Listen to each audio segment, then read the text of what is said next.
Tired of dealing with annoying flies, fruit flies, and gnats in your home? The Zevo Flying Insect Trap is your ultimate solution. Don't wait. Check out the link in the video description now to get your Zevo Flying Insect Trap on Amazon and enjoy a bug-free home today. England fans blew off some steam in Magaluf last night after their team's tense Euros clash against Slovakia ended with a 2-1 victory. Holidaymakers binged on booze and chips as they celebrated the Three Lions booking their place in the quarter-finals after a nail-biting match. Some revelers struggled to keep their kebabs down after the heavy night, with pictures showing youngsters vomiting and passing out in the streets. Outfits on show in the famous Majorcan party town included all-white, England-inspired ensembles and football strips, while men on lads' holidays embraced the opportunity to don wigs and dresses. The Brits abroad uniform was completed for many with a touch of sunburn, as the Balearics baked in temperatures of just below 30 C over the weekend. Millions of fans at home and abroad were on the edge of their seats as England remained 1-0 down until the 95th minute of Sunday night's match. Gareth Southgate's men were just seconds away from elimination when Jude Bellingham's acrobatic overhead goal forced extra time. Revelers were covered in a shower of beer as England equalized, with fans jumping on tables and waved their arms joy. Hope returned to the Sunburnt supporters when it had almost been lost entirely.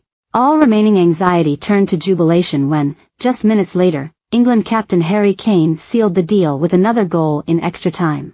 Cheers and chants of Sweet Caroline rang out into the night after the final whistle blew, starting partygoers' nights off with a bang. Pubs and bars up and down the Magaluf strip erupted, welcoming a result at full time which allowed fans to celebrate rather than commiserate. Despite the eventual triumph, football fans in Magaluf bemoaned England's overall performance and called for radical team changes if the team is to progress to the next stage. Sam, a company director from Poole, Dorset, said, "The first was terrible for England. There was no formation, no structure. The team is not working. They need some radical changes." Their woes were soon forgotten, however, with tourists using the win as an excuse to have an even bigger night than planned. English men and women wasted no time in soaking up the atmosphere, and the pints, as they poured out of pubs screening the match and into bustling bars and clubs. Huge queues formed along the strip as people piled into popular venues, hoping to make the most of the celebratory atmosphere following a painful series of matches for England. Relieved fans drank away their sorrows over England's largely poor performance as they gathered in huge crowds on the streets, with plastic bottles suggesting that some ignored a new ban on street drinking.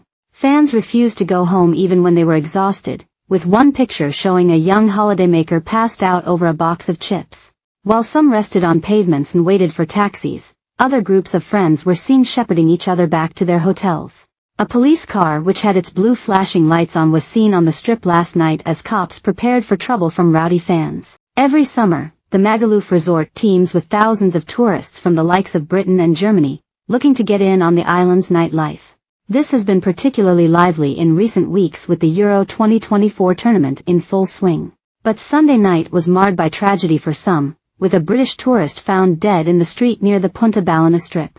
Police are now investigating the death of the 45-year-old, who was found unresponsive in the resort's Martin Row Street after the alarm was raised around 4:30 a.m. this morning. A security guard alerted local police, telling officers he had seen the man collapse and fall to the ground. Attempts to revive him at the scene proved unsuccessful and he was pronounced dead shortly afterwards. The man was identified by the hotel wristband he was wearing. There has not yet been any official comment from either local police or the civil guard, who are understood to be trying to track down the man's family or friends. Local reports said police sources had indicated it did not appear to be a violent death. It is hoped that CCTV cameras will be able to shed light on the incident, and an autopsy is set to be carried out in the coming hours.